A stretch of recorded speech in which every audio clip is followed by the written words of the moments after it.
I'm Madelyn Blair, and this is Unlocked. On today's show, we'll be talking about how to get the best from your team through learning conversation dimensions that assure connection and improved innovation. Afterward, my guests and I will be demonstrating the dimensions. You won't want to miss it. Stay tuned.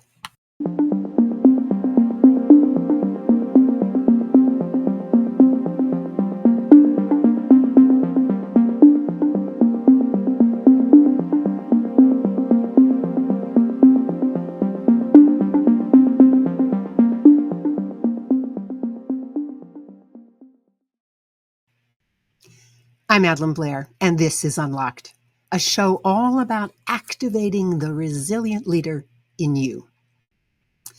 Complex problems humanity faces today require information, knowledge, skills, and coordinated execution among people with very different experiences, backgrounds, and perceptions. When we have differences, it's important to know how to allow the existence of distances, the existence of differences. Maybe they're the same thing, huh? Distances and differences. Anyway, we're going to learn how to allow the existence of differences while finding solutions together. Doctors Katrina, Pugh and Nara Altmann will describe the dimensions of team communication that impact productivity. In this episode, you will also see the dimensions being modeled so you can learn for yourself how to bring it into your own teamwork. Let me bring my guests on. First, I'm going to introduce to you Dr. Kate Pugh.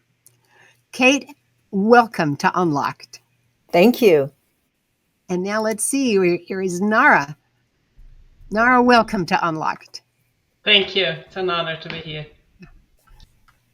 I was wondering, Kate, would you introduce Dr. Nara Altmann, and then I'll ask her to introduce you.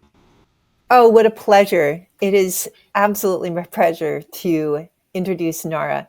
Nara is a former chemical engineer, perhaps still that, who has an extensive business background leading teams in many different countries. She joined me at Columbia University about 10 years ago, initially as a student and then as a faculty member. And we've been teaming on the idea of conversation for civility for the last 2 years. And it has been fascinating. We've started with hardcore research, and more recently, we've been convening a team of practitioners and managers who are interested in introducing better conversation into their lives. Nara, why don't you introduce Kate for us? Thank you, Madelyn, and thank you, Kate. Yeah, I've known Kate for 10 years now. It's honor to work with her. I'm always learning from her. I learned her when she was director of the Information Knowledge Strategy program at Columbia University. It was a very transformative time for me, and now we work with her, as she said, on this beautiful work of 5 disciplines of conversation. But Kate is extremely knowledgeable in system thinking, in finding a way to put things together. Has worked in the financial industry in the start of her career, JP Morgan, Intel, Fidelity, also consulted with Deloitte, and has her own consultant firm, Align Consulting. And recently she got a PhD from University of Maine in ecology and environmental science, and it's really focusing on understanding the role of generative AI and data science, how we can help us understand the ways we engage in conversation with one another. I love the fact that that all three of us have very different backgrounds that we bring to the table, exemplary of exactly what you've been trying to convey in your work. But I'm fascinated with the word civility. You talk about conversations for civility. Why don't you talk about that? Introduce that to us from your perspective, and why it's so important to organizations, because we have things like innovation that are benefited by it. So I'll stop there and let you.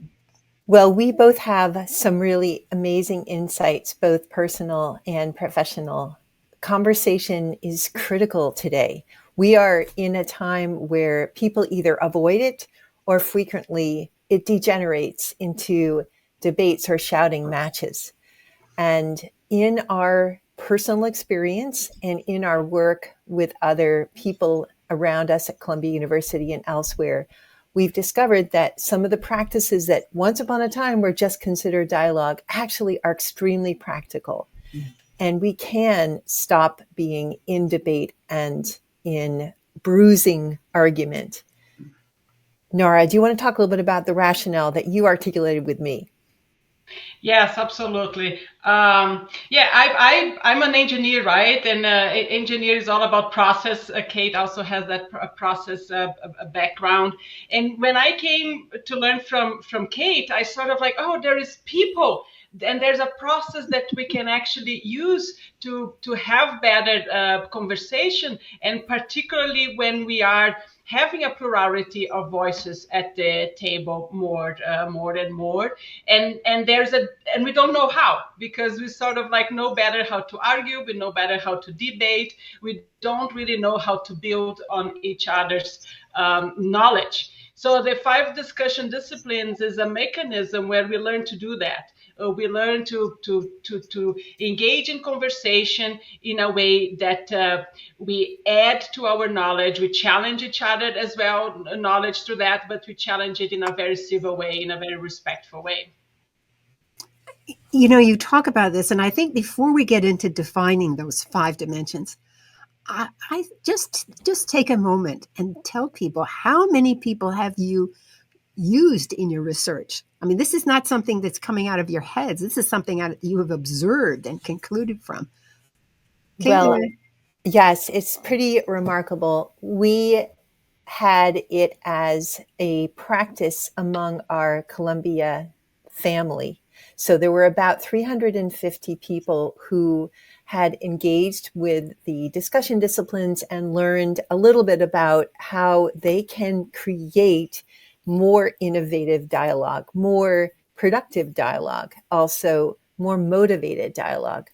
And then in my personal research, I worked in town halls. So I learned from many different town halls about how the features of speech, what we call rhetorical intents in speech, can improve the productivity or even degrade it, depending on whether or not we actually are creating something generative or something reductive. And I'm going to let Nora add, because she's got an even broader experience with Okay, this. but before we get to Nara, I'm curious, where were those town halls? We learned in these conversations in the state of Maine how important aquaculture is for food security as well as livelihoods. However, it was contentious. So these town halls were asking questions of who has the right to use the water? Is it the person who's navigating? Is it the person who's doing fin fishing or lobstering? Or is it the person who's doing aquaculture? Or is it the sportsman, sportswoman who wants to paddle around there?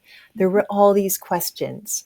And so we were able to unpack those conversations by doing statistical analysis and using large language models and AI. Great. We were able to find that there are relationships between the moves inside the conversations and outcomes like intent to act. And as Nora talks about, innovation and belonging. Yeah. Nora? Yeah, so I learned the moves as a student from Kate, and I just started practicing with my cohort of students, and it was just beautiful when, after a number of written discussions or oral discussions, you sort of don't know anymore who said what, right? Because you really add up those voices. And then I kept using those in my circles of interaction. Facebook was one of them, and often people go like, well, how can you connect this two sides, right? When there is a heated discussion there, and then I used it in engineering as well, solving complex emergency problems in long-distance slurry pipelines, where stakes are high and people from very different organizations have to come up with solutions to a given emergency problem on the pipeline.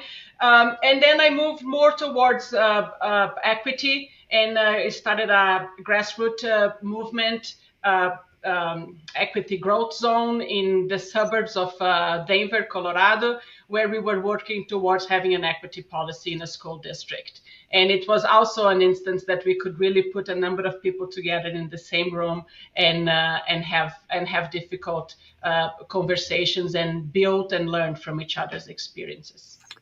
Fantastic. And I love the fact that there are so many ordinary issues and extraordinary issues that can benefit from this. Wow, thank you so much for those examples, because I'm already in my mind thinking of all the times when I've had to deal with this kind of situation where you really want to bring out all the ideas from the room and yet still remain civil to one another. Yeah, well, I think you ought to talk about these dimensions because we've kind of been hinting about it. All right, let's do that. And Nara and I will do this together. There's some real energy in that. So what we're calling the 5 discussion disciplines have their origin in what's called dialogue. Some of the researchers back in the 90s discovered the need for dialogue and what's called generative conversation in order to create more ideas and also to create supportive and mutual environments. If you scroll forward and you get into our current day, a lot of the work that we do is asynchronous. It's on digital platforms, or we have digital habits. Some of our ideas about how we engage in real time come from digital habits.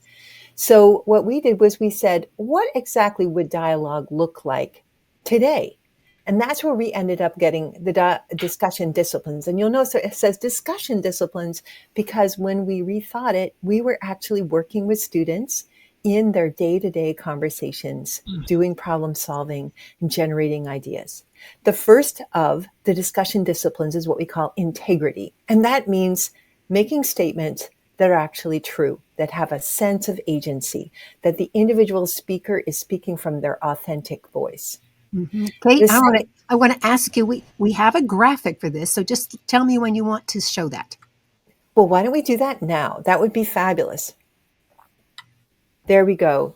So as you can see, integrity is really very much about advancing. It's about declaring, this is my truth. This is what I know. This is the conclusion that I've been drawing from what I see. And I might be providing things or exposing things. And integrity has what is almost like a mirror, which is integrity Q. Also, having a bunch of authenticity and a sense of agency, but asking questions, inquiring of others, being very intentional about getting content into the room that might be coming from another voice. And you'll notice that frequently it's about inquiring and it's about investigating and it's about trying to bring other data, not just my own. But you'll notice that it's got the word integrity in it. Both of them have the word integrity in it. When Nara and I first started working with this, we just called it integrity, not integrity and integrity Q, because in its sort of origin story, when it was part of the dialogue practices, the questioning and the sort of voicing ideas were part of the same discipline. We broke it out because when you're engaging, particularly today, there's a very critical distinction between making statements and asking questions, but both require that you're speaking from your true voice. You know of situations where you might be making a statement disguised as a question, like, hey, you're not really going to wear that purple outfit today, are you? That is more of a statement than a question. So those were integrity and integrity Q. Courtesy is about adding respect and positivity. And I love the way actually Nara created this slide. She used the word uplifting the mood. The intent of courtesy is to bring joy. And courtesy brings joy by letting people be, by letting people save face and know that they bring themselves and we welcome themselves as they are. Inclusion is not just welcoming, but drawing people in. It's saying, I see you, I want you. It's acknowledging somebody, perhaps who's made a statement, and then it's drawing others in and saying, Nara, what's your thought on that topic? And it's also giving people space. So if somebody is stumbling with their words and trying to see how they fit in, it's helping them do so.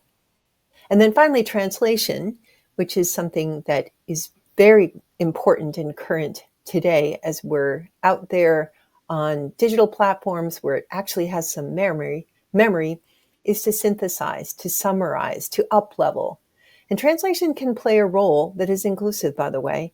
You can summarize when somebody comes in and says, this is where we went, this is what we heard, these are the ideas. So Nara, I'd love to hear any kind of additional color that you'd like to make. Yeah, thanks, Kate. Yeah, I just look at them as sort of like they end up interacting with one another, right? And one of the ones that we notice that is most difficult to learn just because it's the one that requires more work is that mechanism of translation. And it requires both an external work because you have to really keep listening to what everybody's saying and then reflect it back to the team. And also it requires internal work because we often are afraid of, maybe I didn't understand it correctly or I make a mistake. So I like to think of translation almost like this conversation as an accordion where you sort of like open it and close it. And so translation is the closing, is when you bring the team together, was when you sort of like everybody's now at the same page, almost like, and people can correct, people can add. That's why we call it translation, because we translate it to what you understood and people can translate it back and complement it. So it's a dynamic mechanism and it's a way to engage in conversation in a way that opens up for different perspectives and then closes the group and does that as many times as needed. And I would add that one really absolutely remarkable and wonderful part about translation is adept translation can take ideas from many different perspectives and voices and cultures and disciplines and try to show that there are connections. And we see that so little these days. We see people say, oh, well, because you called it a tomato and I called it tomato, we're talking about different things.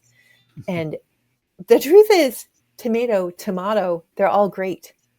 And it's super valuable for us to be expansive in our translations. We also have to go back and ask questions. Did I hear you right?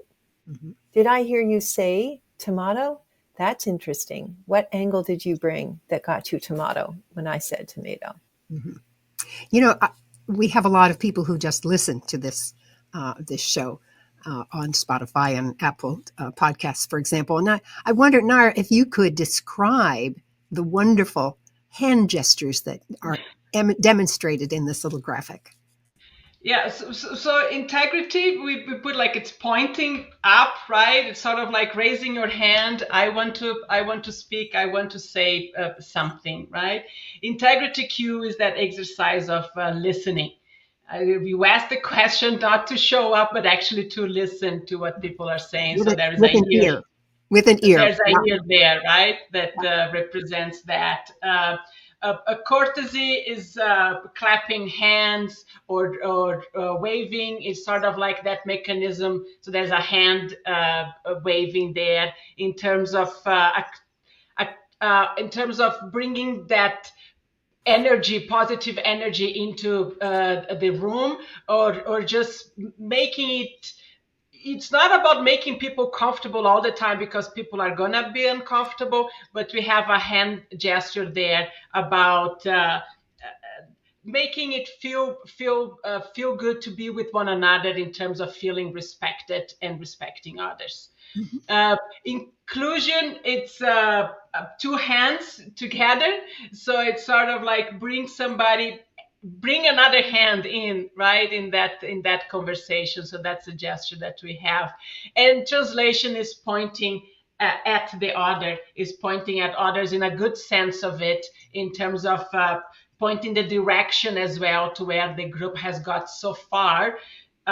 Doesn't necessarily need to be an agreement. It could actually be, this is what we disagree on, but at least we know what we disagree upon. So we have a hand gesture there of pointing. Oh, great. Thank you so much. I appreciate that very much. Now, I'm also curious, I know we're going to do some demonstrations of this, but maybe I'll ask you, would you like to do a simple demonstration, or would you like to talk about how these dimensions, these disciplines, actually drive innovation and intention and belonging? Which would you like to do first? Well, let me make a quick suggestion. Why don't we do a little bit of both? First, let's just summarize the research.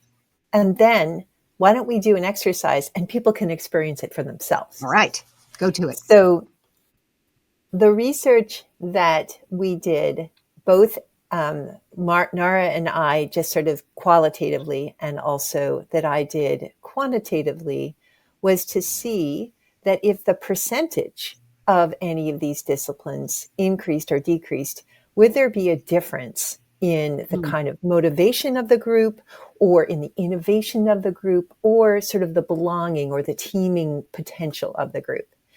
And what I did with my research was I coded a number of those town halls. I developed training data for a large language model. We then used this trained large language model to ingest something like 20,000 utterances so we could do statistical analysis.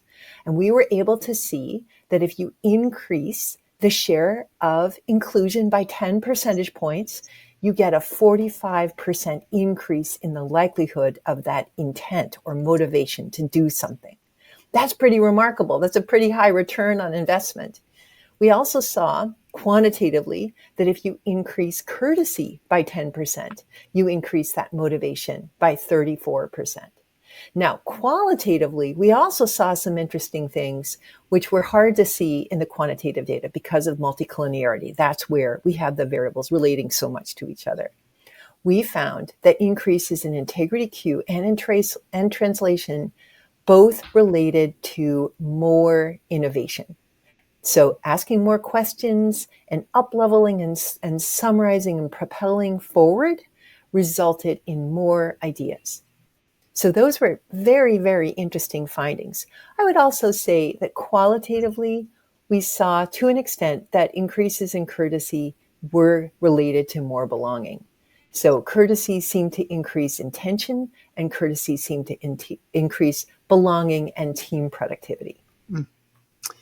Either case, you're getting some real benefits certainly from a business standpoint. If you're looking for innovation, you're looking for new ideas, you're looking for solutions. You really want to have people feel like they're a part of the solution. And that's what belonging is all about, is they really feel a part of it. That's great. Incredible findings. Madelyn, if I make a compliment what Kate was saying from a different perspective that helps us understand the roots of innovation, right? Anthropologists describe how technology and sociality are interwoven, in the sense that is essentially that capacity that we have of learning from one another, and we learn that most from copying from one another, is actually what has made us the most dominant and successful species on the planet from that perspective of dominance, at least. And the major differentiation that we have from other animals is not our intelligence, is that capacity to copy. And we copy that and we change it a little bit, right? Because we are also very unique and authentic selves. So that slight change that we have when we copy from one another is actually what ends up being small incremental improvements and what ends up driving innovation. And so this innovation is a result of those incremental improvements. So the 5 discussion disciplines are actually a mechanism that allows us to do that in conversations, right? We've done that with one another in terms of like building tools together, or then changing the tool a little bit. So the conversation allows us to do that in terms of ideas. I have one idea, Kate has another, you have another. Now let's put the 3 of us ideas together. Let's see what survives, and let's see what we have to let go of. So that is the mechanism through which this drives innovation. And then it also drives belonging, because we know from psychologists that the two things that we need is belonging and authenticity. You can't belong if you are not your authentic self. So through this integrity Q, courtesy, inclusion, translation, we actually create a process through which people can feel and can show up as their authentic self. So that also highlights innovation. You know, as you're talking, I'm really excited because my work in resilience shows that one of the things that people really need, even those who are highly resilient, that what they need is social support. And this mechanism of conversing more effectively in a group means that that social support is there. It doesn't get diminished from argumentation or something like that. So I just love the fact that it's all tying together nicely. Thank you. Beautiful. Yeah, I can see that. Are we ready to try it a little? Yes, let's do it. Madelyn, would you like me to introduce this little I scenario? think you should. Yes. Okay.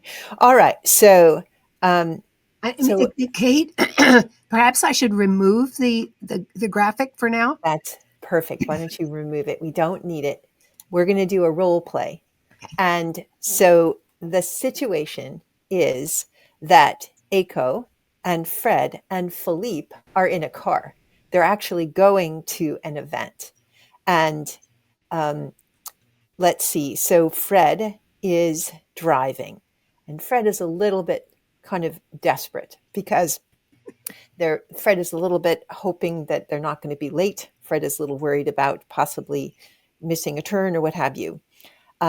Philippe is, well, you're going to get to know Philippe a little bit in a bit, but he's maybe an ally and maybe not. Aiko is quite supportive and conciliatory. You're going to see more about that. But the three of them are in the car. And so Madelyn is Fred, the driver, and I am Philippe, the passenger seat, and Nara is Aiko. Nara is in the back seat. And we have a little dialogue. So you're going to see our eyes go down as we're talking. You guys ready? Yes. We are late and we are lost. Well, what does the map say? Oh, of course you don't know. You refuse to use GPS. Oh, I know what you were saying, Philip. But Fred, I know it's hard to use the GPS when you were driving. Just calm down, give yourself a break. All right, Aiko. You won me over. Let's use a GPS on your phone.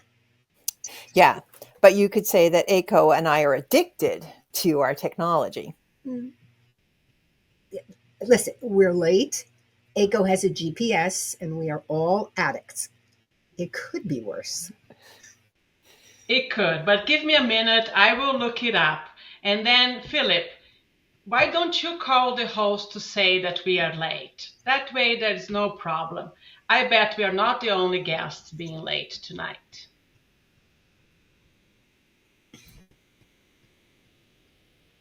So there's a lot going on there. You can see you got some integrity, you got some courtesy, you got some inclusion, you got some translation.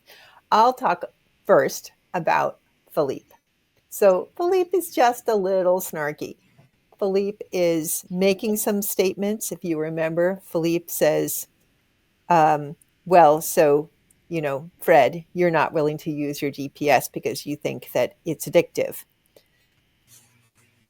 How about you, Nara? How about Aiko? Yeah, what I love about it is that instead of the person in the back seat leaving the other two arguing, right, about it and getting nowhere, Aiko actually intervenes and acknowledges both of them. I know what you are saying, Felipe and Fred. It's hard to use the GPS, so brings that into light, and then proposes to help out with sort of disarms that snarkiness that Philip had used. Mm-hmm. Well, so a little inclusion. Yeah. Sorry. No, I was going to say now Fred, on the other hand, just wants to get there and I want to get there on time. I mean, that's who I am. I want to be there on time. Don't get these things that get in the way. And what we can do by just using our discussion disciplines, we could say, as I mentioned, our good friend Philippe is a little snarky, so maybe a little anti-integrity because he made comments that aren't really authentic statements. But you'll notice that Eiko is inclusive. Eiko says to Philippe, I know what you're saying, Philippe. So even though Philippe was a little irascible, if you will, Eiko acknowledged that feeling. And Eiko was courteous. Eiko said, give yourself a break. She said to Fred, don't feel that you're in any way, not good because you're using your GPS. And then you'll also notice that Fred, kind of exasperated as Fred was, acknowledged Eiko. So Fred, in acknowledging Eiko, didn't try to just make it about Fred and Philippe.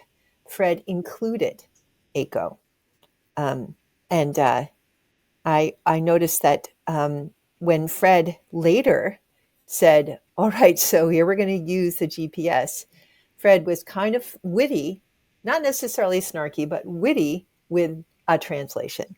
And that's when he said, she, Madelyn, Fred, Frederica, we're late. Eiko has a GPS and we're all addicts. It could be worse. Yep. I find Madeline, I like how the way you describe Fred just put me on meetings where you usually have somebody that is the one pushing all the group forward and just wants to get somewhere, right, without that space for that conversation. Yeah. So that's also that dynamic of the 5 discussion disciplines, and that agreement upon the use of those allows for, hey, wait a minute, because we're not going to get nowhere just trying to get there, right? Let's find the GPS here. Let's organize things. Let's hear from everyone, and let's move forward that way. Yeah, it's a classic example. I can tell you. I have to say, in with complete honesty, GPS has solved so many issues in the car with my husband. Because, you just want to get right. And he is one of these people who wants to be there on time. Absolutely. And GPS has resolved many of these things, but it just always is still the reminder that you have to say that and be gracious in the way in which you make that offer. So anything else that we should draw from this before we tackle a really big example?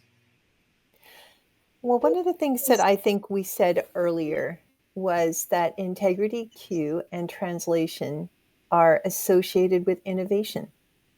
Yes. And interestingly enough, it was Philippe that said, what does the map say at the very beginning? Despite the fact that Philippe then gave us a bit of snark and said, of course, you don't know. But there was some amount of integrity Q, which is asking questions, that was out there getting things going. And we were now seeing something more resourceful. In addition, with the translation that Fred made at the end, Fred was a little witty, but Fred was propelling us forward. And I think the group itself didn't just simply fume or didn't simply say we're late and we're not very effective. There was a little bit more sort of solutioning going on in the group because there were this willingness to have questions and inclusion. Yep. Fantastic. Any last points you want to make, Nara? No, that's good. Thank you. All right. Well, these brave guests have agreed to have an improv session where we're going to talk about a particular problem that is probably common. I think most of you will recognize it as soon as I pose it. And you can play a little bit of analysis as you listen to the responses, because this is all improv, I can tell you. I've even set aside extra time on the show so that we can do this for you and let you get inside these dimensions, because they're real and they're according to their research, effective. So, with that introduction, I think it's almost time for us to go to lunch. And we have to get somewhere to go to a restaurant. Where do we want to go for lunch? Any thoughts on that? I would love to go to an Indian restaurant. I love Indian. I've heard there is a very good Indian around. Well, Indian is definitely a good place to start, and the fact that we've got an Indian restaurant near us means that we will not be walking too far, and I can hear my stomach growling, so that's a good thing. The issue with the Indian, or maybe I should say the beef with the Indian, is that it's not beef. I'm really feeling like, a carnivore today, and I think we should be, stocking up on the protein. Interesting. Interesting that you should say that, because I'm actually not feeling very carnivorous this afternoon. I would rather have something where I can get some vegetarian options. But I just had Indian last night, so I'm just wondering. There's a great Thai place nearby. Well, it's maybe 6 blocks. That's a long walk. What do you think? Okay, so what I'm hearing you guys saying that I wanted Indian, you guys are not very keen on that, even though you would like a close by restaurant. Kate would like some beef, but Madelyn would like some vegetarian. So she's suggesting Thai. Kate, how do you feel about Thai? Would Thai fulfill that need for beef that you have? I think it sounds amazing. Madelyn, thank you for mentioning Thai. I've got a hankering for Thai. And, dirty little secret, I actually don't eat beef, but that's okay. For the role play, it's all good.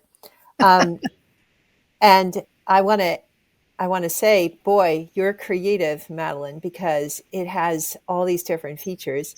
And even though it's a bit of a walk, maybe we'll get to spend more time together. It's a beautiful day. Well, I am so appreciative of both of you. You've heard everything that I've said, and I think that makes me feel it feels better just because you heard what I had to say. So are we in conclusion that we're really going to go to the Thai place? Shall I call and set up a reservation? Yeah, let's focus on that. Call and see if there is a room that we do. Table that we don't have to wait long. I wouldn't want to wait. Very good. Will do. Yum. Okay, is that enough for us to work with? It was great. That was fun. Thank you, you guys. Thank you. Yes.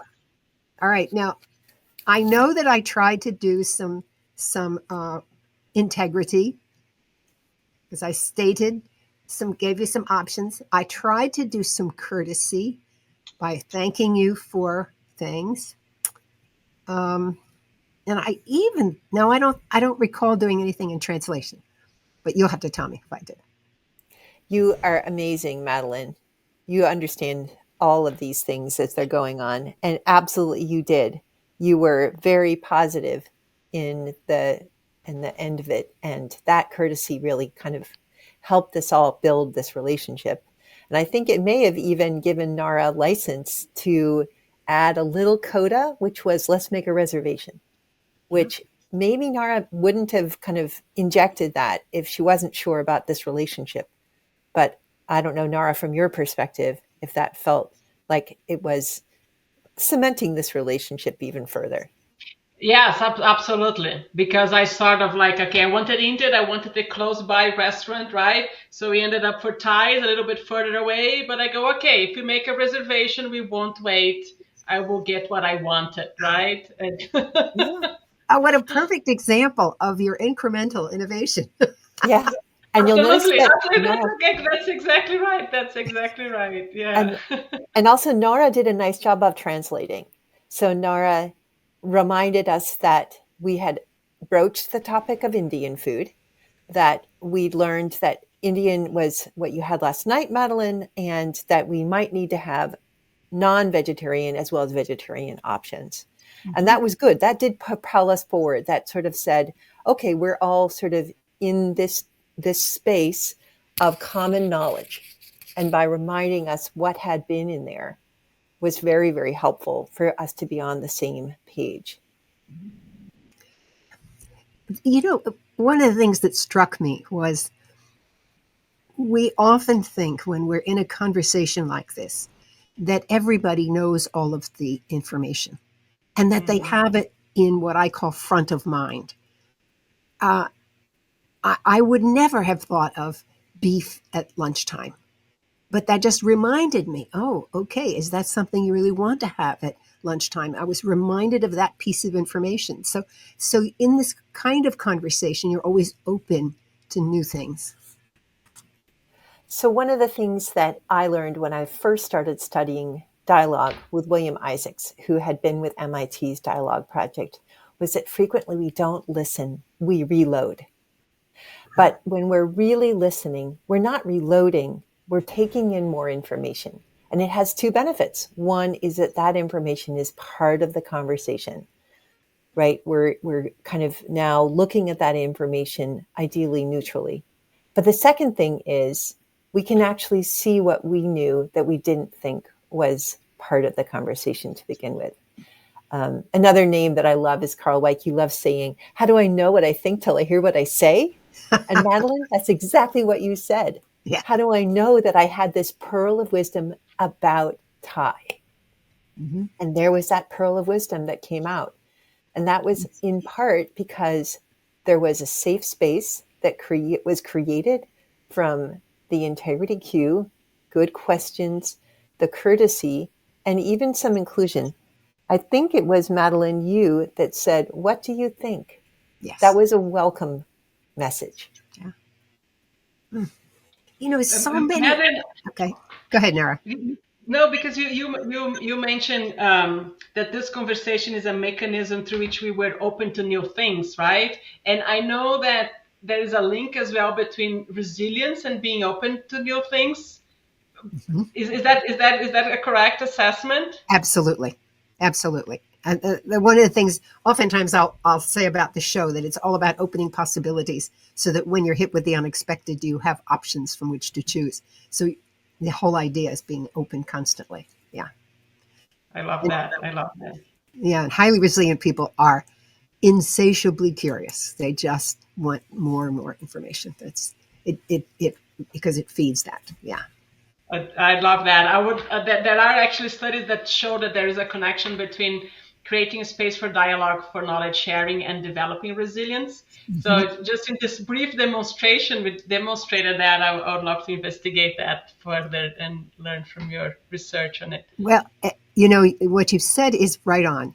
When I work with teams to build resilience, because it's one thing to do the individual, but for teams, it really has to do with creating this kind of conversation so that you are always supported, you're always gathering more information, you're getting a better sense of who you are. And those are the characteristics that you really want to have in a team. Yeah. And it's nice to have a clear mission. We wanted to have a lunch, right? We wanted to eat. Yeah. We were all hungry. So those together, yeah. It's very much connected. Very much connected.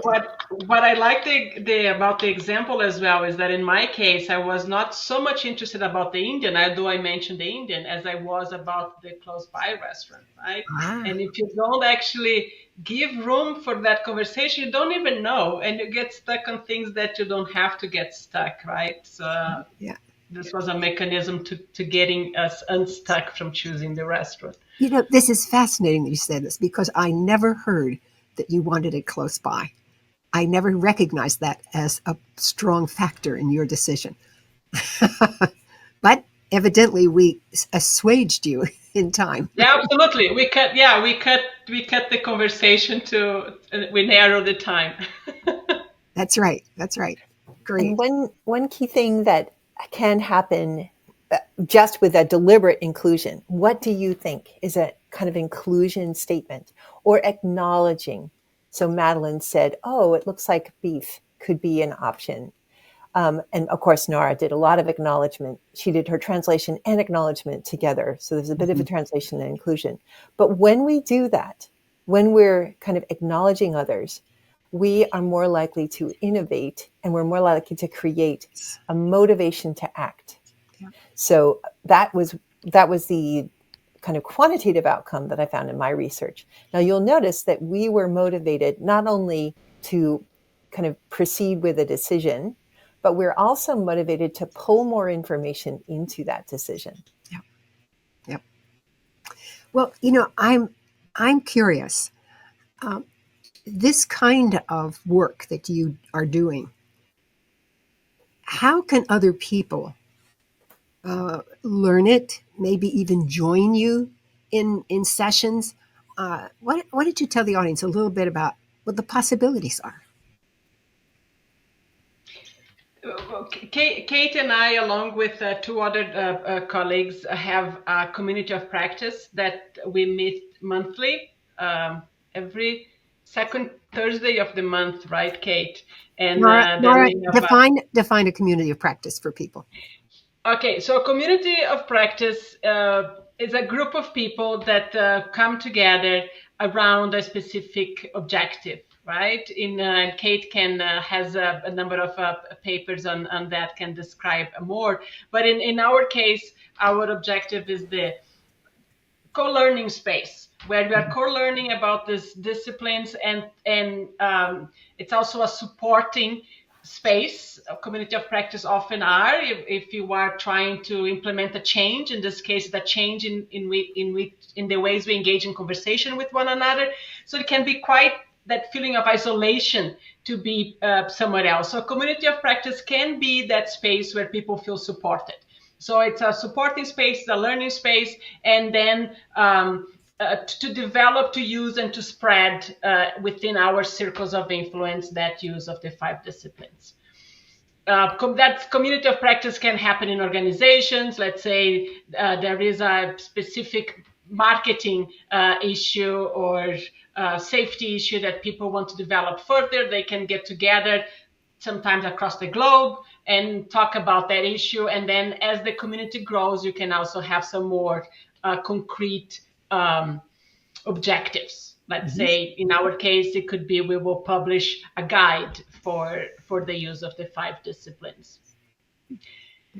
So we have that, and Kate can share a little bit more, but we have that group that meets once a month, where we dive a little bit deeper into each of these disciplines. So we will understand how do they relate with changes that we need within ourselves, how can we go on and implement them, and how can we even improve the way we use them in facilitating conversations outside of that group.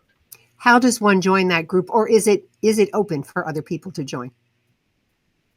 It is open. We really would welcome people if they're interested in participating in it. It's called Conversation for Civility. I think civility, creativity, and collaboration. And we've got a nickname, Conversation for Civility. And the Google group is Conversation for Civility at googlegroups.com. And anybody can go out to that Google group and just ask to join, and we'd welcome you, and we'll invite you to our monthly meeting, which is a conversation. And that reminds me, a conversation is how you learn. One of the things that is so valuable for people who want to be good at the discussion disciplines is to be in a safe place and to be able to watch the disciplines unfold, either coming from oneself or from others, and to be very intentional on what's going on. Listen, maybe even listen to a movie, listen to a dialogue, listen to the outcome of a dialogue on a television show. Oh, is that an example of inclusion? Oh, is that why that person felt they could step in? Is that an example of courtesy? Did that person save face? Oh, is that a good question? Did that bring more data into the conversation? Oh, is that a good summary? Oh, maybe that's a snarky summary because it was a little bit narcissistic. You can see these things and you can see their outcomes. And then you can also practice. And if you are practicing with others, you can say, look, I'm not very good at asking questions. So here's an attempt. This is Integrity Q, but it may not be very good. I think the other thing about it that just is worth saying is that you can quietly sit with a transcript now because AI gives them to us. And you can look at transcripts, all types of transcripts. You don't have to do them in real time. Nara, go ahead. You are starting to speak. Yeah, no, that you talk about a transcript and AI. I actually had a conversation with ChatGPT a while back. I don't know if they have changed, but I don't think they have. Well, I tried to get AI to ask me questions. It never does. So I go like, how is this called chat? It's not a chat if it's not asking me questions. And the funny thing is that if I share that with people, and people, oh, but AI is supposed to give you answers. So it's a very different perception of what a chat is, what a dialogue is. And that's why a community of practice is a good place to be, because you can sort of feel that camaraderie or that shared vision within the group. But as Kate said, like, you can just do it on your own as well, but just start paying attention. Just start paying attention to the conversation and observe others or look inwards and see how you communicate and see which of those disciplines is missing, and then use one of them. Just let's say, just practice 1 week. I'm just going to use courtesy and see what changes. And then the next week, I'm just going to ask questions. And just that's a fun, that's how I learned, basically. To incorporate it, sort of like learning to drive, right? You learn one thing, another thing, and then it becomes automatic. When you said learning to drive, I have to share this. For some reason, it comes to mind. When I learned to drive, I grew up on a farm, so we had lots of open fields. So my father was teaching me, and he made me back up before he would let me go forward. Oh, good for him. It got you thinking out of the box. It definitely would. The other thing I wanted to say was, I'm listening to this and I'm thinking, this is something for married couples or just partnerships to use. And I don't mean to use because there's a problem, but to use it to embellish and deepen the conversation. I'm really excited about this. So we deepen our conversations to the extent that we create safety. We create what's called actually psychological safety. Yeah. We give each other permission to be themselves. Yeah. And we also improve our conversation capability and the relationships that are connected to that conversation by bringing more into it. So one of the things we just saw was not just Indian restaurants and distance and, vegetarians or beef eaters. We saw more ideas about possibilities. We got to know each other a little bit better. So those are two things, both the relationships and also the information, that make us more competent as groups and more competent as couples, more competent as partners. Fabulous. I want to thank both. Nara, we are out of time. That's fine. I'm sorry. We could stay talking forever. We could indeed.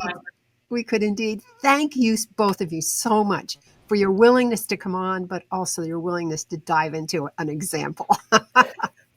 So, thank you again. What a pleasure. Thank you. You're welcome. Wow. I'm so excited about this, and I love Nara's comments about ChatGPT, that it didn't ask questions. So I'm going to also recommend that you watch last week's show with Michael Hillman, where he answers the question, is AI really intelligent? So I'll commend that to you as well. But I want to thank you for joining me today. I hope you've enjoyed the conversation and have learned something new. And if you'd like to join in the conversation for civility, you can do as Kate recommended, to go to the Google thing, or you can just send me an email, Madelyn@madelynblair.com, and Kate and Nara will get back to you. And if you're on YouTube, click the like button. And if you haven't done so already, subscribe. When you do so, it really helps me and it helps others who are looking for this kind of information. I'm Madelyn Blair, wishing you infinite possibilities as you unlock the resilient leader in you.